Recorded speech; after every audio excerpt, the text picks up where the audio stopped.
Iran સંઘર્ષ અન્ય દેશોમાં ફેલાતા વિદેશ મંત્રી રાજ્યસભામાં સુરક્ષા અંગે ગંભીર ચેતવણી આપી।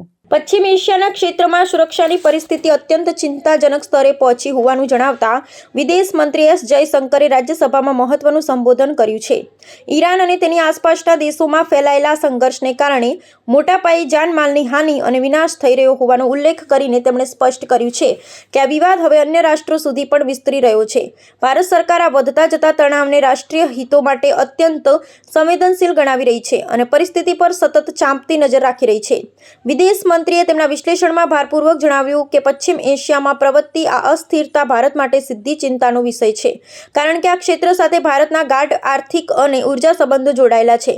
સંઘર્ષના વિસ્તરણથી આંતરરાષ્ટ્રીય જળમાર્ગો અને વ્યાપારિક માર્ગો પર અવરોધ ઊભો થવાની ભીતિ છે, જેની સીધી અસર ભારતના આયાત નિકાસ અને તેલના પુરવઠા પર પડી શકે છે। સંસદમાં રજૂ કરવામાં આવેલા આ તથ્યો ભારતની વિદેશ નીતિ ને પ્રાદેશિક શાંતિ માટે કટિબદ્ધતાને રેખાંકિત કરે છે। વિદેશ મંત્રીએ જણાવ્યું કે ભારત આ સંઘર્ષના શાંતિપૂર્ણ સમાધાનનો પક્ષઘર છે અને તમામ પક્ષોને સંયમ જાળવવા અનુરોધ કરી રહ્યો છે। સરકાર દ્વારા વિદેશમાં વસતા ભારતીય નાગરિકોની સુરક્ષા સુનિશ્ચિત કરવા માટે જરૂરી સાવચેતીના પગલાં લેવામાં આવ્યા છે અને રાજદ્વારી સ્તરે મધ્યસ્થીના પ્રયાસો ચાલુ છે। ભવિષ્યમાં સંકટની અસર ઘટાડવા માટે ભારત અન્ય વૈશ્વિક શક્તિઓ સાથે સતત સંપર્કમાં છે, જેથી પ્રાદેશિક સ્થિરતા પુનઃસ્થાપિત કરી શકાય અને રાષ્ટ્રીય અર્થતંત્રને સુરક્ષિત રાખી શકાય। Continue to intensify and the security situation in the region has deteriorated significantly.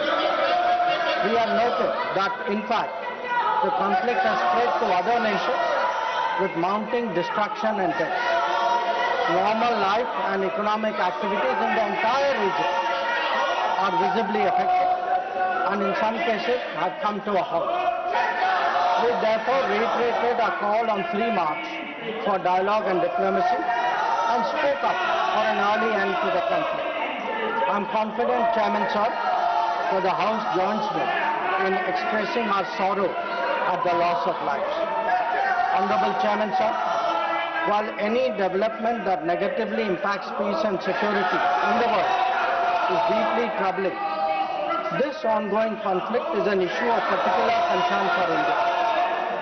We are a neighboring region and understandably have obvious stakes that West Asia remains stable and peaceful.